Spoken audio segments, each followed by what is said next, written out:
as I'm a BM Emfa Emra Badwam Mpensenpensenmu so on Adom TV, live on DSTV channel 280, Go TV channel 119, Multi TV de was on so no, or share live and so honum. Sound so and evening yina, a kucheri yina in a form of audio, a talk podcast. Ya ubenya be a share a tea so a home to say, wait me a share throughout. A beer onam kwaso e kwadwuma. Bia wo free akọ baby bia wo free office akọ bia unyambre in your own comfort time wa obetimi akọ podcast asache for Adom TV enye na de nko na previous ones nyina no onsa betimi aka no wetimi ahwe ho nti all social media handles baby abeko bi Adom TV you stream on Facebook search for Adom TV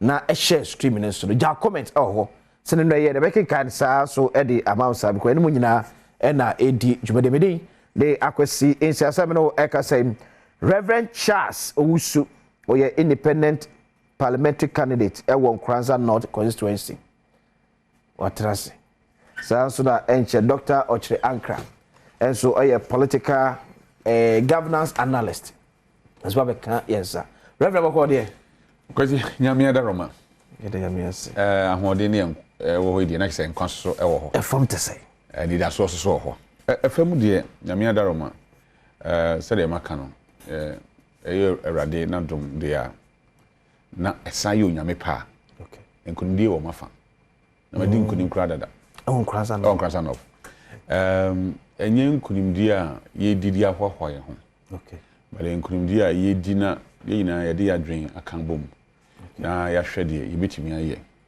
apagya Kranza North Adom Mpensenpensenmu a esese edru mpenifo se prayer we ba ko a etimi bu mane yi de mo muka dodo ni na bom so a ni bu eyeden nti se yenya adwen ba ko akon ba ko ne anida so ba ko na ya de toto niema ne yi ya manyosem eto nchen ne adwen yekuru no ho a ebi se okay kan tro se ma se ya hwehwe osoro ne na kire ne kane yeah owura no se de aka yi na o de be den o de be kan ho sa na se abrabo hui enema ehia yen kese pa na se yebehu yen se nipa ba ko okay yen fa amanyo sem nchicha yemu in fact I hope some one say ye to abayi MP na se eda wo ye MPP ana wo ye NDC a bibia e ba na okohwe ne nkrofo yeah nanso on representing nkrofo or representing the entire constituency and me person representing Kranza North fiejafo me representing nipakuo bi okay na ma se bibi ne beba na se obi nya so mfa so kra na agi se wokokohu obi a oyɛ saa amanyoko nipa aso ntibanya so mfa so me hihye no I think that nyame ya adom na ye nyina kan adwen boma ye betima raise professionals from our area okay emfa ho no baabi nipa ne free emfie nan bia no se nyame ya adom na yetimi raise doctors free area engineers ba physicians ba lawyers ba I don't say over in Kranza of the whole constituency and Potemu you can't even boast of a lawyer, which is not good. The mainstream in answer in the Padori na my engine concane. Now this time round the young fire man your same cool no and fan tune chain. Okay. Now yen me in Kura who do I or in Potemu. Okay. Because he those are the attack quite handsome. In fact, no question is aban bia ba. Okay, to fachem na menye edwuma kra wo fon so mensa na meto aso. Emfa from kwa ma so na me Honorable Kojo Opon Kroma on a Minister for Works and Housing. Enkwotwe enkomo saba for be kaya Sagleme housing project no. Aban be to just say be edu no. Ohia ankrankra betimi aboa. Edu ho aba be hyem no matimi ato aso e de frene wi ya ton abofo e de amagana adehye. Eno na penifo sha se odi ho dwuma a obie mu amagana fo nyina eho. Yemisa se munchiremu no ankasa ene se Honorable Kojo Opon Kroma tie ka no pa ya. Yemu achim wakwaba e de ba bedwam dwumade so. Akozi mejo so michia oni wonu ma yedma amse me unse me nua Charles for studio michia no so no pay anywhere for ni na ate yera say Sagleme housing project see ka say ona mo nipa say ananyume ko say na abede say opeso partner by me wips up edan Akozi ma me ma ho amba kosem kakra na me yi wasem na no Ghana buying na ira John Dramani mama edano and a couple of business $200 million. Edema contractor say unsi adan empim 5,000. That was Saglemi. Na yen tono tibuwa wo form different affordable housing. Emma Ghana for inya akwan to bi no munya baby inform tinto. Nanka adwene adwen pa. Nanso ekuwi eche no as at 2017 ya ba be no yo say aban ne tua $200 million no ama contractor no. Nemum adan empim num na was a contractor lisi no wensi. Dia ojaye 1,506 apem ahenum eninsia ahenum pono yinwie e ka se die ntia yinwie no se dan die usia enema bi wo ho e wo se kan se benye dan nisi ho ne keke ibi te se nsuo ibi te se nyina monkanea bibi te se ejanai bia the abroni friend sewage system so bi kojane na ya ebinya baby akobi te third floor ojane na ya se be ni se beto second floor no so e wo se fa sewage system na abesia ko ta nema we nyina no omo anyanka in 2017 na minister attaching afia se he say yensese ne hu siska he be hia e de awie om sisen ye no ka no Ghana Institute of Surveyors sisen no ne hia ska be $100 million ne de awie na omufiase etoto mpanimfo ano eno na me no kase mpanimfo ni bigina court eyi omano sansa aban susu seska no bi ebi fa ba bi nti no mantumi awie no na omuto aso a minister Senso Buachi bae no ena ono so eba cabinet nka aban emma no tumi ni ska na nkonto aso wie okay aban ma no tumi ba aban amaniska tumi aban de ma no se onkope ankurankure ombe jipini so money aban be yedwuma na bom ti omomdom sika ebeba abeka de aban spend the $200 million no be ba beka on it me de wie Fofi Antoata no fee ministry wa me buy ti me ba say February March ni mo ne yekoye site meeting was Saglemi and April ni mo ye issue the abone friend request for proposal say we are seeing na ubi a wo sika ne nim dia betumi ne Ghana ban ato abasako mu ewie Saglemi project netumi bia no amasom Ghana for no bra they share that say enra no num and obi bia fa ne krata mra ne bia no throughout the process no companies be do and ebi figana bi fiama no ne on buy so omunya on buy of course Saglemi ko hweye ko ye assessment no mo ye on proposals ni na enra no num ne yesi nkonya no companies enum ena e buy miensa eye omwankasa companies mienu de companies ahodo na aka bom to ne be friend consortium no maka bom no miena de omkrata bre disabre ye be go through a process na yeyi dia ohwe num nim nyina mu ade o se fata se saban yi ne se one ye nya adwuma no mbom a obetumi ne ya bom na fi ye ne no by the end of August ye to me awie krata o se sign na Saglemi no ya toaso awie ebia no magana fo nya so mfaso okay edi se ye hwe ne se aban hihye mu na ye benya $100 million as of that time private sector that but almost the same amount of money na eba aban chefa e was $100 million mu no e say Sabri the ani here no 2017 no the estimate is a cost kakra so say fit is abre no say time na project ni wie na nkofo wi aniam o ne ade okay enti yesusu say baby a kind of cost kakra no ndi ade di kan etosu mienu na aban di kan boka $200 million simple say $100 million na yehwehwa na chese Saglemi no be wie no na $300 million nti aban sam fasika foforo enhyem ti $100 million na aka no anase 100 no se bi beka ho po ade aka no aban ni chefa bi odi bi ba beka ho aban di ke tua ni chefa $200 million na no na wono ma aban di adwuma no ma o mo anya adwuma na wi a o ma jiskani na wi no ma ja 1,506 uncompleted units nti $100 million na aka ne de aban ni chefa wo na mom yi wi a we na ya Saglemi ni ye juma sike bi mu aba e pakra ono ba no ono beti ne chefa na ba so ati ne chefa ewo ha ora we say ye wi betimi aton no abofo na na ye hwere se beto de ama Ghana fo no And I am sure them say, "Bon be peja kakra." Baby, I agree.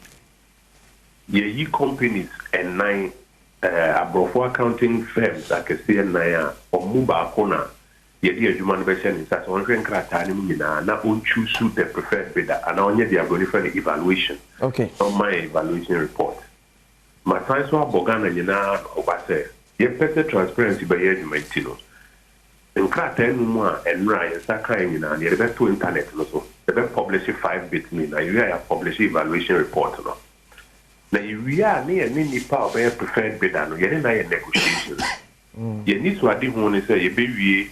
Saglemino not affordable still. You are quite be a to say to me a fast man and star. Isn't say you negotiations with the preferred bidder in Tino. Mean to me the American say you need to add one is a baby and the bono and cost will be brave. America crowd what the minister major kwa mwako akoto adwumade so. Ufi say you bet me a affordable house among Ghana ama the average Ghanaian worker etimi atobi. Ebeti mi eba adan esi no so the ba fan say sikasem addition mu economics mu ye wona fenu ye wona supply side ne o si dan na ma o si wi dan ne boy ahe and ne o to dan demand side ono so ni sika e ahe ne can affordable no e both on the supply side and demand side o si e bo ama dan ne bi wi na dan ne bo enya di bebre. Say I need to private sector so more form sika no me bi enti dan na o be wi na dan ne boy de enti enema hu do bi o ba yetumi eyema dan ne boy bafo and no enema efiase aye the last week the first housing conference I tre akwanya so e pese e faso incentives I pese e demand private sector the private sector no si dan na dan ne boy abafo at the same time no so no we see Diana and the boy getting baby no. On so quite ben be faso at that one dining temanya sika. Okay. On the demand side, no quite faso aboa bank so no. Now almost when your pension funds nisika sebe the war for now ye de abo will be busy mana to be no. And no say any nan you share me this is me permit me about studio me dey come but the point is that yes, you bet me a housing no man up down will be a name last thing I can say. And yes aglemin ko President Kufo affordable housing project ufia selo na baako akwedum Kufodua Abraham Minoka say after all of these years and also Adom as part of your program say resume work on all outstanding projects no you need 3,004 and to one or more NGB and also better say yakufia say ayefeniwe and was set up suban we are project you start say aban go be about abandon project and we see jai say you really the other thing corona fi fofra ka we no and also to me I ma ye nya dan asum Ghana for Ono ko jopo ko da piano pay so nya bredi amaye because me that na me ka Minister for Works and Housing ono ko jopo ko na mte say yele no etwen enkomo no Doctor akwa ba bi ye nua boko de onyame de ache yes aka ni aka see bibia da na akwa bibia fine the greatest testimony is to have life won kwa wade nyina yes you wrap up on yes the na me kan nyina ne say abrabot it is said that me yeah hyehyɛ wan hyehyɛ na say o hyehyɛ na wan hyehyɛ ne yia tokro bedam yeah tokro bedam na say ebidiu enti baby edu no see etimi hyehyɛ ne ma yie e de boy mpesi so there you ataka akwan ho asɛm yeah in fact unam Ghana ha bebre obehu akwan hodro a aban de ne nsa kan oye na yen de 8 years ni almost na chira me say oram pani Mahama e ka say 7.7 years I was 7 years 7 months I say but ono kan 7.7 yeah years 7 years 7 months akwan ho asɛm aye den we area ho pa kwasi ne how ne say ye wo tourist center e wo ho okay which is Badwam Mpensenpensenmu yeah now imagine say you be ho daru the only place are monkeys any enipa edidibom Ghana o fie o metimi aba na omno wa bididi omo da fie nyina efe keke na o be drive from Accra to Busia from Accra to Busia not just about 4 kilometers na wuntimi mfa wo kaa nko wo ka so wetima ko wo ko biem nti ho fa so be na yebenya abra eye bibia nyame a gift dia ma area ho ne oman no free tourism say ye kwan ko bobin fie ma sika hodo de beba oman mu any importem in terms of tourism in terms of tourism and then especially even kofo awo kurunangasam but what drive from wherever in Ghana be about 6 hours 7 hours akwakudu busia just about 4 kilometers per wodi be ko akwakọ be amo no say nsuo to a wo ka ntimi nko say wodi agro a wo ka be ka okwan mu eti buses timi ba I mean tourists nkola school for ne mamba na obedu nsuo to ya na obi asan dan ne hode eko these niema nyina na hadrian e be say any opportunity na yetimi bohu dero kese na yede adesede to aban anim na aban oche oman no sebe cake na the pade na otu na ni so aba behwe encranson of certain is only say your road bi o ha bridge was no I don't know we dey be a woni me ho sir ofin encranson in encranson and a bomb back the encranson south and encranson north your ho north okay doctor dem say aba area hodan na ye won suo ha ye fe na fia ntina ye ho no ye fe na fia agya na say fia na chi bridge na am told say omo ye in 1930 and you can imagine any NCCB I say doctor omo bit me affordable house some I mean chia on etie no mo hwe o see nya ye honte ase the meaning of affordable housing okay say ye ka say bibi affordable na say sika wutua if you are katuam no and say bro 40%. Oh, okay. Na then ye bi a to me bonobo na wo kan be 5 years salary ni nyina bo mu a enye percentage a untumi nto nti na it ceases to be affordable housing. We must just get it clear. We are deceiving ourselves. It is not affordable housing. So what in America say? Ye ka say sebi aduane efo a enemre ya ye ka say aduane efo no say obenya 7 cedis go didi. Na aduane ya say enkan no na efo body aya toton aburu aya toton baako 5 cedis 10 cedis a enya affordable anymore. Nti asesa yen hwe kwan ya ye fa so a ye betun aye dan no ama ne bo no enkosoro pi. Okay. So ampa ye ba kokra niema ye de ye dan no afi amano ne dia let's forget it because ode niema no koto na ode ba o betia vessel ne niema ka no duty o be wie no na e bo no kosoro nti so ampa niema edisidan ye betun aye de ana iron rods ye bi wo ha cement ye bi wo ha na hwe let me just give you one example nkonya aye de see parliament house ye kokra fi China agowu betumi aye and other companies betumi aye wo ha e bi o mo hwe the cost there been nkonya no de ba kra nche na bubu ye enkokokra cost enokra na no board enti yenhwe kwan afa so a ye be use eniema ye nya wo ha no e de aye ma no bo no akofo because a kroma doctor no kroma say production of Ghana e costly pa costly because ya na ye ni sa ya na ye ni sa on say broni na office akoko a ono wanye no odi afa shape e de aba ebedu ha still na buofu because ni a onye mmoa no broni e ma no subsidy okay nti obewie no ono okoji loan otua akosoro 2% 3% obetumi atua ye ha na 28% or more nti wo wi a bed and adwuma na wo ye ni nyina wo san de hu sika ni nyina etua ka nti bed na ade na bo onye din ye hwe kwan ya fa so there should be a deliberate effort me say sa aban so obeye aban ene obi ya mpre bibia ho aban pe no betun age bosin a omre te se ni ebi a memene wo nti sa aban so betu anwe a aban betu aban so betwa blocks obetwa aban so be fa libres there are a lot of things aban ka so ya ono ne ho be hare na sen private company nti ese so ye man ya affordable but bibi cost wo mem ye hwe niye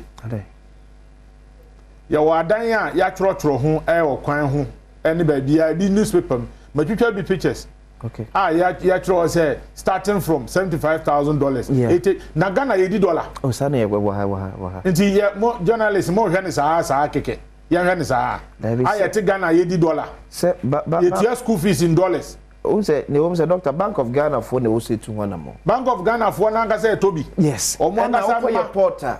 You charge you in dollars no change cities. And no put the enka and said hame. Name I didn't know say yet Ghana and yet 3 ade in dollars. The real dollar rate in the cost. Na dollar rate in the cost say I say go to duty 40,000. You see rate na as a ABR from 11 to 15 to mean to 50,000. Now me na control dollar rate no. Let's hold people accountable. Here I want you to know na niam ni pii so ya na yekoso ema na yesa. Eti yesi pese ya affordable house na yenye ni ye. Hwe adeti yenye ne se ebi edan no obi o ha ebi socket 5 ebi o ha socket 3. Enti ya hihye ni nyina be ahodo be 10. Enti nya wo ahoɔden betumi ni be kyerɛ ne yensi ma wo. Yeah. Enti enkoba se ni nyina abo ye pɛ ebi 50,000 180,000 200,000. 70,000 na ahoɔden be so a ade na men kyerɛ na mu nsi no ma me within the same enclave. Aye ye kura sa okɔ me nkɔya advert mu bi wɔ ha. There are some estates wa Accra ha. Ye turn in dollars $1.2 million. Be hompo no ye see your platinum, your normal, your platinum plus. $3 million. Ghana. And you want because me mother holiday in our America. You give me $70. A night. So a night. How about you 200 or more dollars? And you may ye kakao. Now Mr. Okay. I go feed you soon. Mammy, bear 1 minute to be. Okay. May Breman Esiam or this year. Yeah. If you are him here. Yeah. Na your festival kesiye pa your friend Don Kesi. Okay. Don Bell. Oh, okay. Don Kesi festival. Okay. Next 2 weeks yeah shall see. Say I feel we dey no say na ahokeka no eba no. Ebe esronko. Nti obi bia ofi Breman Esiam nkwantanum. Ana odo ekuro no and its environs omomra na ye ka amamra ni amane de a obehu ne papa ene nia sebi ahomka wom ni nyina nkamfu an ye wi a ye bebodwa kese ne ya ye ntoboa kakra ne ye de akosi technical school ewa Esiam. Okay. So abayan si bia ma ya ebesi ade nti this is what we have to do. Okay. And we'll do it. It's here na yemko to much Reverend. Because asama ye kan ho see who asamno ni mfiti ase. Okay. I'm chairman yakojo minister or call ministry or in chair and meeting for some mobile monster but aban na meeting so mo abom. Ye wo man mu na aban be ka kire yen say Segleme project no $200 million no illegality bi akoso. Yeah. Nti omo ye nhwehwe mu. Ananye sa? Yeah. Nhwehwe 7.7 years ni. Ye nimba bia nhwehwe mu na dem akwakodo. Yeah. The Yatiana say the omo pe some private partnership a meeting aboa ama ye dan e me say enra me kojo sending in ma me no be reho anajo papa why adena ye yan sa 7 years ago but your cement boy any net saying Difference about labor 7 years ago and net saying that 200 million na a project here no kra no kojo ka so kan yeah. You be now you can cut 300 million. Yeah. The doctor can. Okay, so sorry on the Sagleme housing issue no court no. Yeah. The last time I called court I think 26 June. That was last month. As someone judge in the country state prosecutor in here. Take the case from my court if you are no more interested. That's where I'm coming to. Because see, ya tinase. Ama you see illegality be akoso. Yeah, we are talking about $200 million.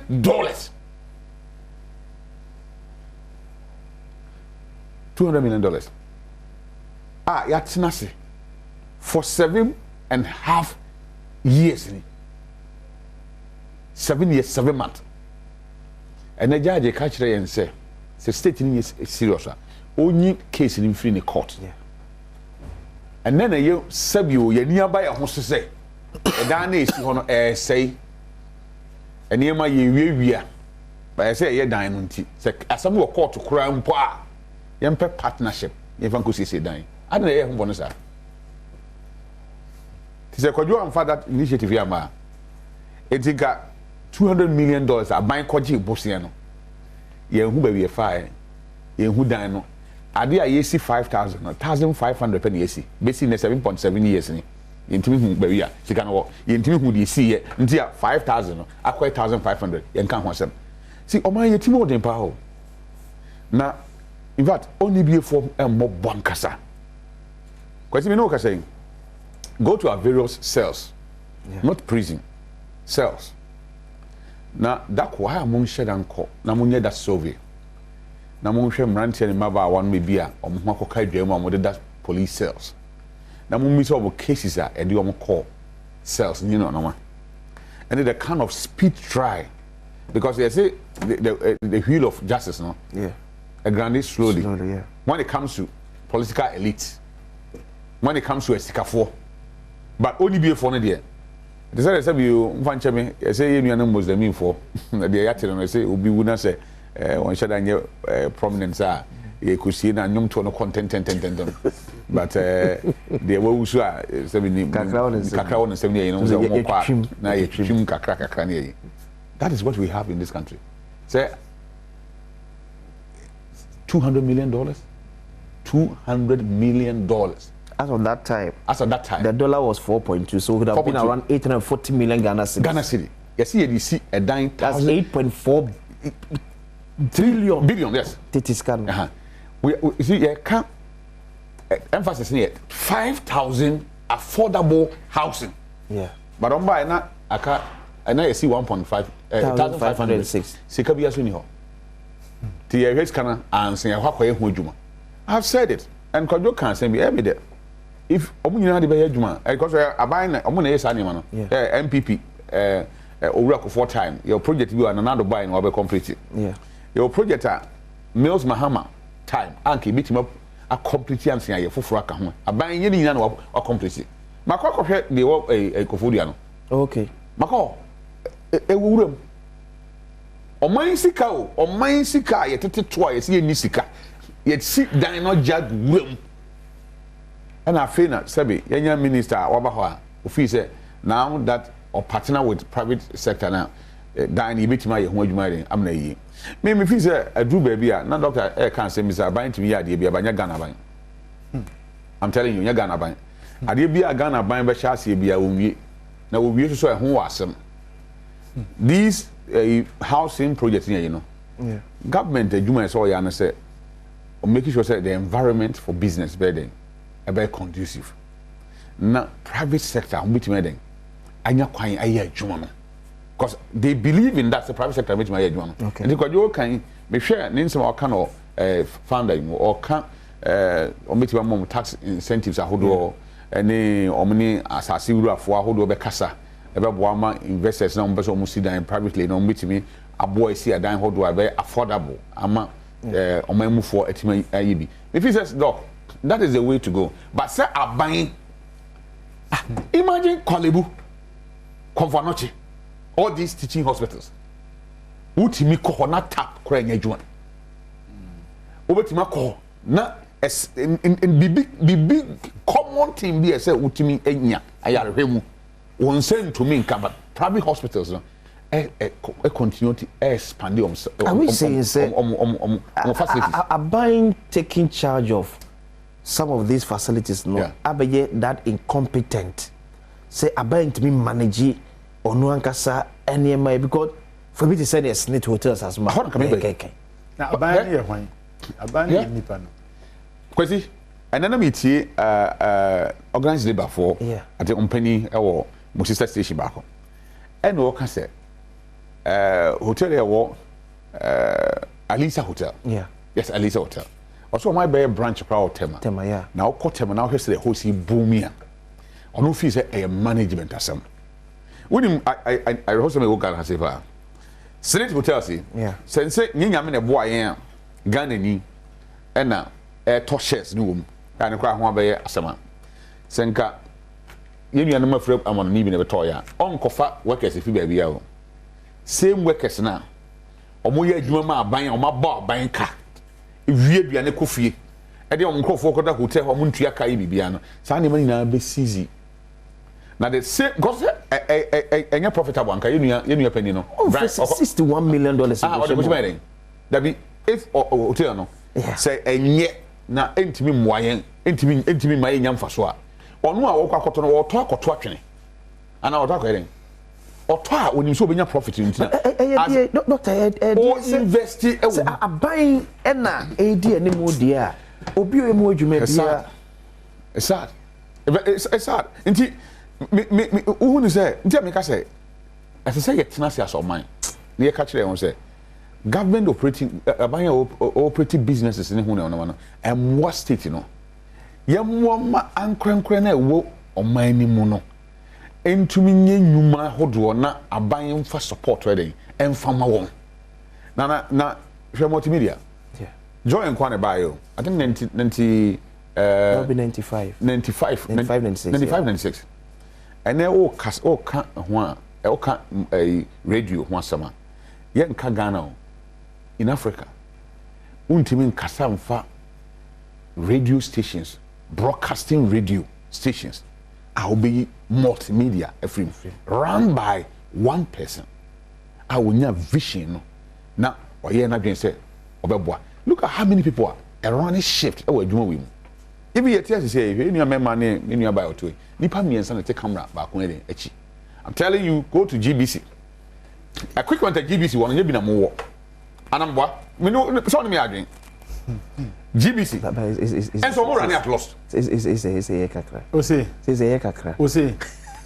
kwasi GBC running at a loss is a kakra GBC when was the last time I worked GTV and then oman no ni pani na nka staircase kura ya father co studio ho kura what was the last time staircase na ya fa e co studio because you bet me aka you yes you go be hu because no ye aban dia na aban so ye meme ne wo nti na e bet me aka sure ye nsuro what you say rewards and punishment that's the way to but say ye kwakoye ye be dan no NDC MPP ho ni make o say adentina aban ya enye ye na me ma solution rewards and punishment omo a eya ade no ye mo ma ba so omo nya ade no ye ntwe omo so it's as simple as that very simple so what I say ye wo laboratory centers wo Accra ha ne Ghana ha omo ye adwuma nya mu mfa so yes sir yeah Kolebu na teaching hospital ye training lab technicians sure ade tia Kolebu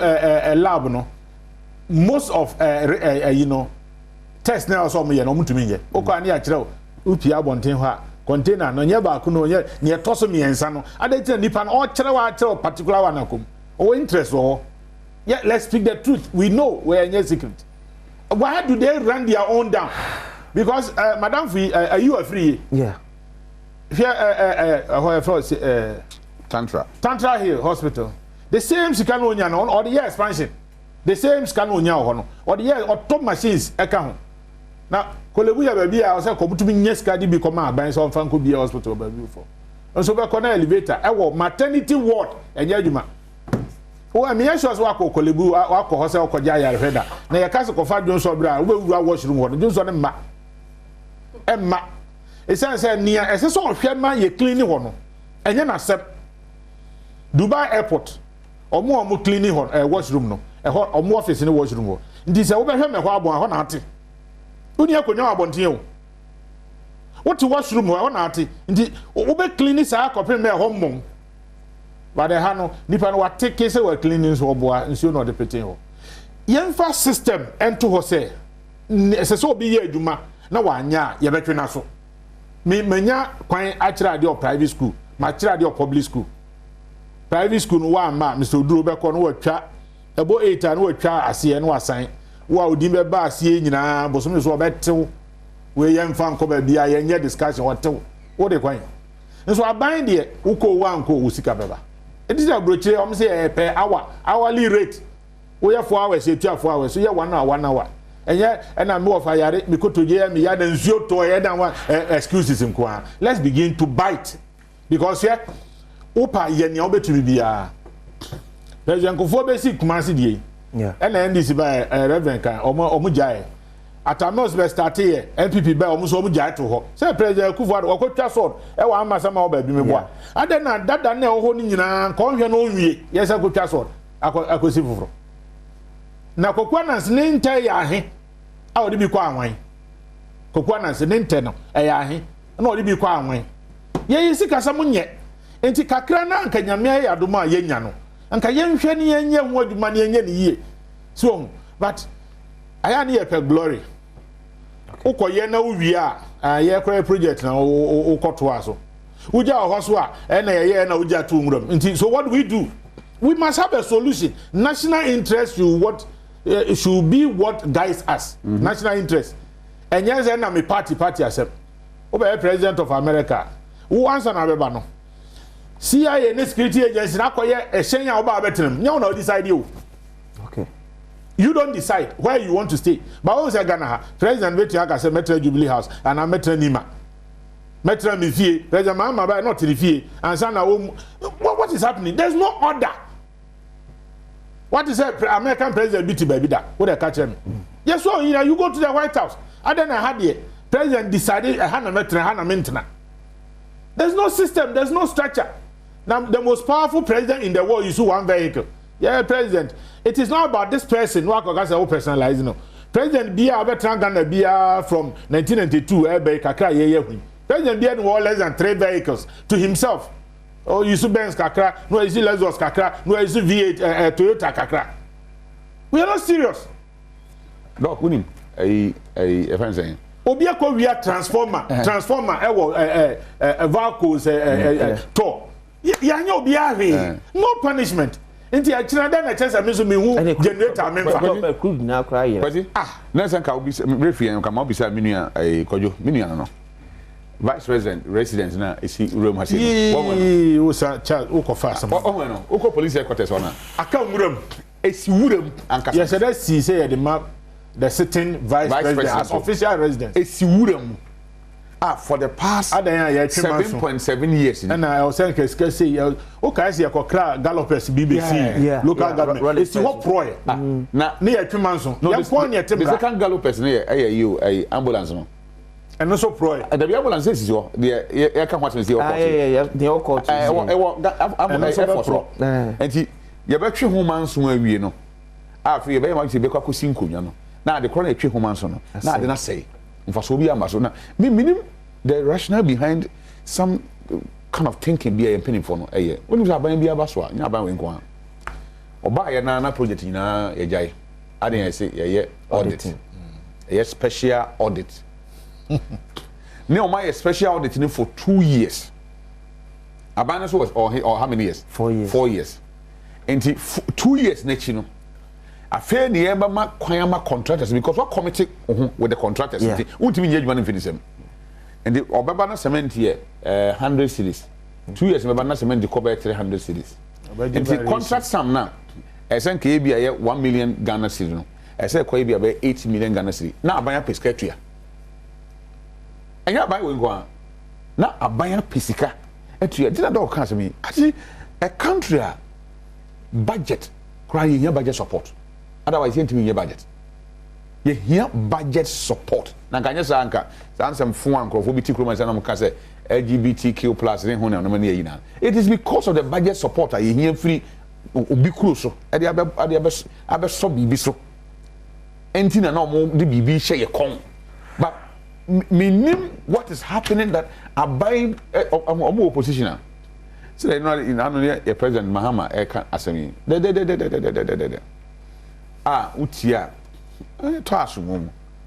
But maninya kwan emra medi o mampani. Ade be channel pa na bibia den. Asesa. Enti me feel say there's a fundamental problem bi o ha. E say yetena se.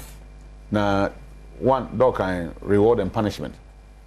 Oman Ghana nkwa na sebe obi wie school na oba ye adwuma se odi certificate buy na ya fa no ye fa na no yes odi 60 years and so akọ nti whether or not adwuma no otimi o wantimi o onya tim nko ade wani 60 years a onko pension obi aso ntimi nyina di obi ntimi nyina hwe gese bi a waye bone bi a eti adwuma no mra No, no. Send a transfer. But only in India, university, permanent appointment. So only Mubia or child or university, or you watch out your 30 years, and Tessa and your one know. What appointment is a contract. Okay. The amount will be 2 years, will be 4 years, will be 6 years. A wua and not a bewua. You now have to go and justify why you should be maintained in the school. Okay. Until my research is say, or research na papa and your papa, I'd be copy and mama him. Now, my child, you say, Miss Pavasi, you have conferred Juma, why ye? Like say, the same Reverend Charles, yes, someone another 6 years. Will be a man 1 year, will be so young money renewer, free hako. This is what happens in all universities. Check. Because your sustenance is based on performance. And this is a one perform here. And once you are crying for now, but I have said you okay. Nipa no kwa this is 60 years. And they say, oh yeah, there's performance appraiser being yeah. Key performance indicators. Oh, why na set? Now all set in the crown tias here. Say, so swampa me ko edumene. Then oh yeah, oh dubinka. Mako ebra ma brepa. Then potty now yeah, on to minka. And so was what bread. Because while running staircase and I want them san what to polish. Only public institution who can't know because I know me on the phone. I'm telling you. What you say? We must have a attitudinal change. But I know any let's begin to punish people. But Dr. Bina Walker say private man say 1 2 1 you be ready. But I bind in the year they say a transfer. Say na make no say you say I bind the uniform. And ya wo dia media. Hwe abadwuma mu kona ye de ho ye adwuma ko be to di adwuma moro. Yeah. Jama adwuma no dia papa dia. Na sebe tipo nkoso bi a no on pese o man be ye no mo say bu abam. Enti yenya ne say we cannot just say obi a abadwuma ni bia anya adwuma ye no. We can't say that. It's o mo ye ade no. Let's find a way and reward them. Sometimes one of the best ways me as a teacher me hwe na ya akwara bone ho adwene pa na my course class rep that be our teacher to nim kwasasem. So what you say? Yeah. We have to begin to work differently because if we do the same thing all the time we get the same results. It's a comedy because a kwan near first way year for this kind edo half acre no. Yeah. 40 years ago any year in Nadia. 40 years. Yeah, say no near year in Nadia. Any a comedy year. See mum ye me to machine and me dia do 4 acres a day dia any aduane beba. We have to change until you all born home modern your monabaso. Obey your camera only minimum I have no help for over 11 years here. Okay. Until you say oh multimedia why you do my power do my so any until bia ye more TV mienu for bakobo ho for bakobo them. Obi so te wa aka say eh me yere me ho am so menya TV. E bia no pe TV. Yeah. Until when e be she no kura mo ku no so be adwuma. Ene e one. Ni o anya de na e pam no obi say eh ma yere me ho a ye be pam me. Yeah. This is the only way to go because ubetu ni fan for ontie say krono o increase o salary a o meja krono enu po na ebe che na nu mbedie wo wia de dodo na nya di nya wanwa say sports minister ye ko tournament on 2 occasions muma ye hu sika amode kom budget o say me mfa nkere mo waka ne tra ko ye ne den let me see ye sika o me ma sori ahomachefo e ma keep papers ni ya teme o income tax ye to wa yam to me show. Yeah, this kind of say young fan ko bo man ho bra na dey am say what are you talking about? Say you can't tell us the budget. No can what can we yoko. Nipa ba ko to me sorry and I mean me nyi roto bi o matwam. Really? No bi aba chirem. Oh, it is just 57 million per in a year. 57 million to me here as a man kase kwan. Et to me here oboasi dum kwa kwan. By concern of. Et to me here kwan, et to me here asiam kwan. And so you see says can nyew. Atuagu na oja mabokina fo de car kese e be fa ye kwan so se no se se a me car na utumi and drive fi an Kumasi in 4 hours. That's a joke. The Kumasi kwan se na ye into wo de sika na ye se enye no anka here bia ye fanye photos no are we not better off? But okabena need to me kokuduro so o man me dia Ghana enye work and pay o Ghana no enye work and pay. And that's why we have to hold people responsible. Unfortunately o ko kan na o kasa do sabio mpani manimwa nipa ano ye de drawing ano ye de den ye vankasa na tama president he ka say we should be citizens no all children. We should be citizens and not spectators. I say me enye hwe han e ma ne man say na kwa benani ba bia bedu bia wa bia ozep no wadwen so ko he dwolu junction enwura pa yesu magu ho meanwhile your assembly ho assembly na adwuma ne say ye DC ye MC not ho wa so condition obi kura ba ne laptop kura ji say kwaji fika mbre no. Let's begin to punish people. So MC ye ko do office 10 o'clock of ahin or inspection and son over and of inifie who is checking, who watches the watchman in this. I mean, you say MC beba 10 me engineer me so 9:45. At the end of the day what happens or man say ya na be. Let's set new standards. Yen change ye makakra with the same people. The same people can work. I'm telling you, the same Ghanaians go broche aye aduma papa o anya agora na media Ghana ni na sabe tutu ntosi rough no utumi nya saa wo ba bia keke Ghana ni na ono onim raso ha wo de kwa America na say utu car na o seat belt, you just move and see oba belt na say no start ignition no ba oba ha omo because here to me no hwe. It's the same people, there's nothing new. Enipa egwa ha omo tu kwan agba no kura dodo na na sabu mraso because I had the ya adwanto ahene wo ho obefre panimu bi o se nya adwen sachira. How I wish we got a nice opportunity and messed it up. National reorientation. As I say ya adwen ne sesa ye hu se me ye ni say ya da chi me nchiri ma be ye den. I teach sustainability, sustainable development. Nti kwan ba na ye fa so a ye se ye de na yenye sania da chinchire ni ma we will not deprive them.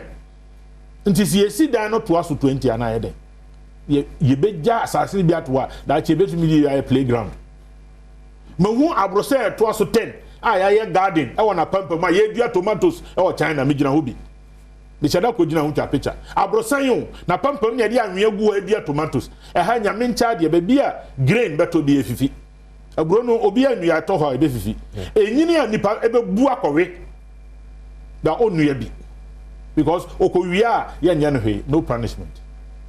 Kwesi Akwasi, good morning.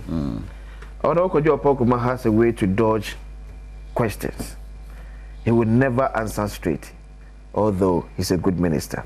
Baron Tay Hudson, Adom. My country Ghana, poor people background. Nyame huye bobo. Akwasi, tell doctor I love him so much. Happy man. So anyway, so by quickly as we say, Akwasi, good morning.